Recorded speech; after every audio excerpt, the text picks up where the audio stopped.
Bonjour tout le monde. Les municipalités du Québec sont invitées actuellement à se mobiliser autour d'une charte municipale pour la protection de l'enfant.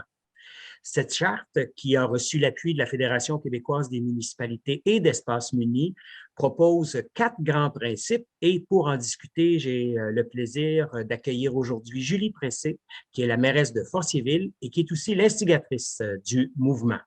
Julie Pressé, bonjour, bienvenue. Bonjour, merci. Alors, alors que le Québec, en plus, actuellement, s'intéresse au rapport de la Commission Laurent sur les droits des enfants et la protection de la jeunesse, vous invitez donc les municipalités du Québec à adopter cette charte municipale pour la protection de l'enfant. Qu'est-ce qui vous a motivé à prendre cette initiative-là? Mais à la base, on se préparait à commémorer le 100e anniversaire du décès d'Aurore Gagnon, dit l'enfant martyr. Donc, cette histoire a eu lieu dans notre municipalité. Puis, c'est important pour moi, comme mairesse, de faire en sorte que cet événement-là soit commémoré de façon positive. Je ne voulais pas qu'on revive le drame, mais je voulais qu'on transforme l'histoire d'Aurore pour en faire quelque chose de positif. En même temps qu'on réfléchissait à tout ça, est arrivé le drame de Granby. Donc, les choses se sont emboîtées et puis je me suis dit, ben 600 ans plus tard, on revit un peu la même histoire, il faut qu'on fasse quelque chose. Donc, l'idée de la charte est née de ça.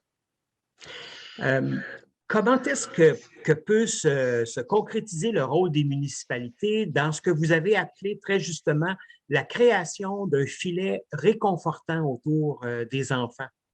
Bien, je ne voulais pas que ce soit quelque chose de très contraignant pour les municipalités. Puis, je voulais pas, on n'est pas des travailleurs sociaux, on n'est pas des intervenants, on n'a pas l'expertise pour pouvoir protéger les enfants de la même façon que la DPJ. Puis, je ne voulais pas non plus qu'on ait ce rôle-là sur nos épaules, mais je voulais qu'on puisse créer quelque chose. Je voulais que l'esprit de communauté se développe autour des enfants. Je voulais vraiment le proverbe africain qui dit que ça prend un village pour élever un enfant. Mais moi, je me disais que ça prend un village aussi pour protéger un enfant. Puis je voulais que tous ensemble, on crée quelque chose pour protéger nos enfants. Donc, de différentes façons, mais je pense qu'on a un rôle d'exemple, entre autres, à jouer là, envers notre communauté, en donnant l'exemple et en disant à notre communauté que c'est possible, puis nous, en posant des actions pour faire en sorte que les enfants soient protégés, puis que les gens soient vigilants, tout ça, bien, inévitablement, je pense que dans la communauté, ça va se créer.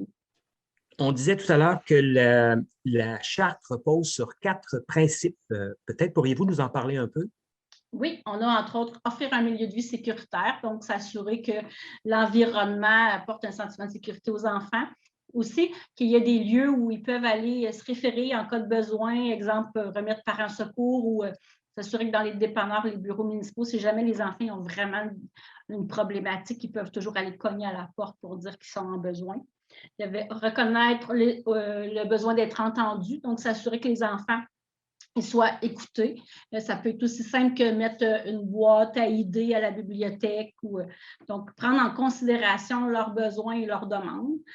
Il y avait posé des gestes de sensibilisation. On veut s'assurer que les gens connaissent les signes de maltraitance et qu'ils puissent agir en conséquence, qu'ils sachent où appeler s'ils doutent de quelque chose et même où référer les familles dans des organismes si besoin.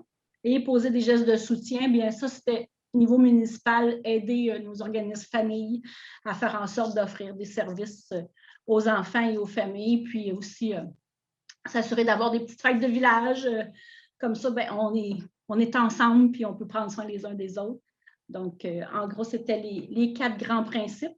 J'ai juste mentionné, c'est très important que les municipalités, quand ils ont adopté la charte, que la résolution retourne à Fortierville, parce que nous, on compile les données et à chaque année, le 31 mai, pour l'anniversaire de naissance d'Aurore, on va dévoiler combien de municipalités ont adhéré à la charte. Ça va être son cadeau d'anniversaire à chaque année. En terminant, elle est reçue comment, votre initiative par les municipalités jusqu'à maintenant? Est-ce qu'il y a un peu de mobilisation autour de la charte? Elle est reçue très bien par la plupart des municipalités, je dirais. Elle a été très, très bien reçue par le gouvernement. Elle a été très bien reçue aussi par la FQM et Espace Muni. Comme vous dites, le jour 1, ils ont voulu embarquer avec moi dans le projet puis m'aider à le concrétiser. Puis, on est tous très fiers de ce projet-là, mais les municipalités embarquent bien. Certaines ont peur un peu, ils ont peur que ça crée beaucoup de contraintes, mais moi, je suis très ouverte. Ils peuvent m'appeler, puis je leur explique un peu comment ça peut fonctionner. Il faut que ça se fasse dans la simplicité. Donc, un coup que les municipalités comprennent ce bout-là, ils embarquent, puis ils sont contents, puis il y a vraiment une belle mobilisation. On a déjà plusieurs MRC qui ont adopté la charte. Je suis vraiment contente parce qu'il y a encore un autre noyau. Puis, beaucoup de municipalités aussi, là, de plus en plus, je vous dirais que les prochains mois, je pense que plus ça va aller, plus il va y avoir une belle mobilisation. Julie Pressé, mairesse de Fortierville, merci beaucoup de nous avoir accordé cet entretien, puis de chercher aussi à mobiliser les municipalités autour de la protection des enfants. Merci beaucoup. Merci à vous. Et pour d'autres entrevues, d'autres inspirations, rendez-vous sur notre site web prendesoindenotrmonde.com.